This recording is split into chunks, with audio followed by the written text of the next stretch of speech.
दोस्तों, इस समय दुनिया के सबसे बड़े वॉर में से एक वॉर शुरू हो चुका है। मैं उस युद्ध की बात कर रहा हूं जिसमें इजराइल, अमेरिका मिलकर ईरान पर हमला कर रहे हैं। इस युद्ध ने पूरे मिडिल ईस्ट को हिलाकर रख दिया है। लेकिन सबसे बड़ा सवाल यह है कि यह युद्ध शुरू कैसे हुआ और अब तक इस युद्ध का परिणाम क्या हुआ है। काफ़ी समय से इजराइल और अमेरिका को शक था कि ईरान परमाणु हथियार बनाने की कोशिश कर रहा है। अब यह बात इन लोगों को, इन देश वालों को अच्छी नहीं लगी, क्योंकि यह देश वाले चाहते हैं कि हमसे ऊपर कोई ना जाए, क्योंकि अगर ईरान के पास परमाणु हथियार बन जाता है तो उससे कोई लड़ाई नहीं करेगा, क्योंकि जिसके पास परमाणु हथियार होता है उससे बहुत कम है लोग लड़ाई करते हैं, क्योंकि परमाणु हथियार से पूरा देश एक बार ख़त्म हो सकता है और वह उसकी ताकत बन जाती है। इसके अलावा ईरान ऐसे संगठनों का सपोर्ट करता है जो इजराइल के खिलाफ है। अब इजराइल के खिलाफ होने का कारण ये है कि इजराइल ने गाज़ा, फ़िलिस्तीनियों पर काफ़ी दिक्कतें पैदा की।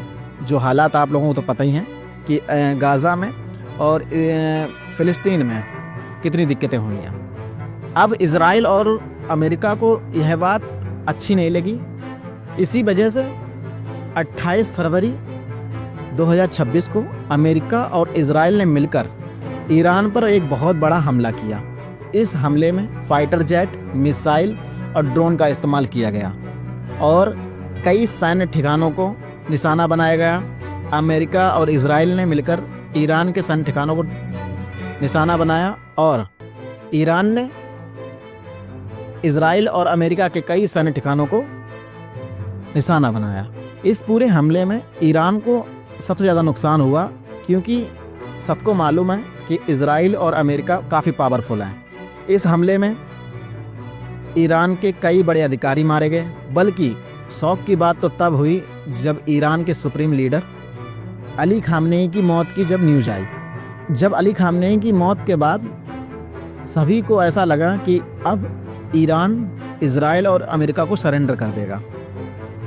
लेकिन ईरान ने इजराइल और अमेरिका के कई सैन्य ठिकानों को ध्वस्त किया और जितना लोगों को उम्मीद नहीं थी उससे ज़्यादा ईरान ने लड़ाई की और अभी तक लड़ाई कर रहा है।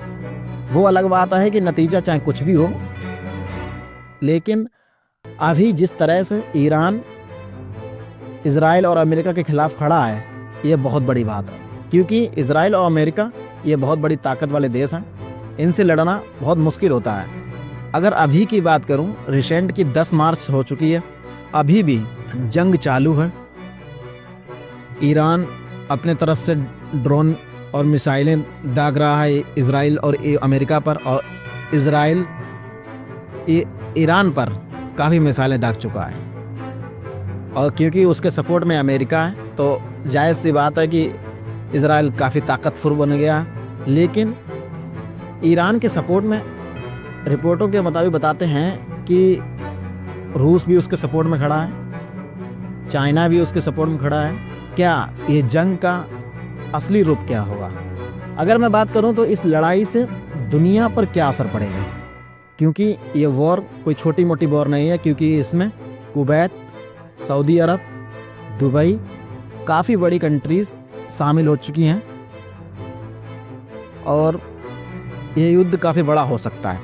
इससे हमारे देश में, हमारे भारत देश में या कई देशों में क्या प्रभाव पड़ेगा, चलिए इसको समझते हैं। सभी देशों के लिए तेल पर पड़ा है, क्योंकि सभी देशों का सबसे ज़्यादा तेल अगर कहीं से निकलता है और जहाँ से गुजरता है उसको स्ट्रेट ऑफ हार्मोज कहते हैं, जो कि ईरान के हाथ में है।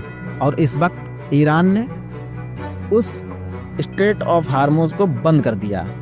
इससे तेल के रेट काफ़ी बढ़ सकते हैं, जिसमें रिपोर्ट के मुताबिक $119 पर बैरल रेट बढ़ चुके हैं। अब इस युद्ध से शेयर मार्केट पर भी काफ़ी असर पड़ेगा और पड़ चुका है क्योंकि उसके शेयर नीचे गिर चुके हैं।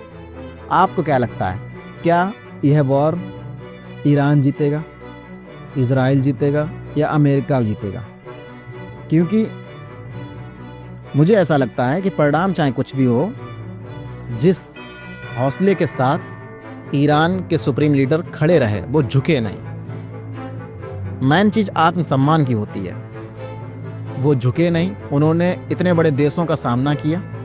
हालांकि उनकी मौत हो गई, लेकिन अभी अगर रिसेंट की बात करूं तो ईरान के नए सुप्रीम लीडर घोषित कर दिए गए हैं, जिनका नाम है मुस्तफा खामनेई, जो अब ईरान के नए सुप्रीम लीडर बन चुके हैं। और वो जिस आक्रोश के साथ खड़े हैं अभी भी, क्योंकि जब अली खामनेई उस वक्त सुप्रीम लीडर थे तब भी वो पीछे से बैठकर उस देश को चला रहे थे, चाहे वो देश की सिक्योरिटी हो, चाहे वो देश से लड़ाई करने के बात हो, सारा कुछ वही देख रहे थे। लेकिन अब वो नए सुप्रीम लीडर बन चुके हैं और वो शांत नहीं है, क्योंकि उन्होंने भी लगातार जंग जारी रखी है और वो गिव अप करने वाले में से नहीं है। आपको क्या लगता है कि यह युद्ध जल्द खत्म होगा या एक और बड़ा रूप ले सकता है? कमेंट में ज़रूर बताइएगा। और ऐसी ही नॉलेजेबल वीडियो देखने के लिए मेरे चैनल को सब्सक्राइब करना मत भूलना। तो चलिए, मिलता हूँ एक अगली न्यू वीडियो में। तब तक के लिए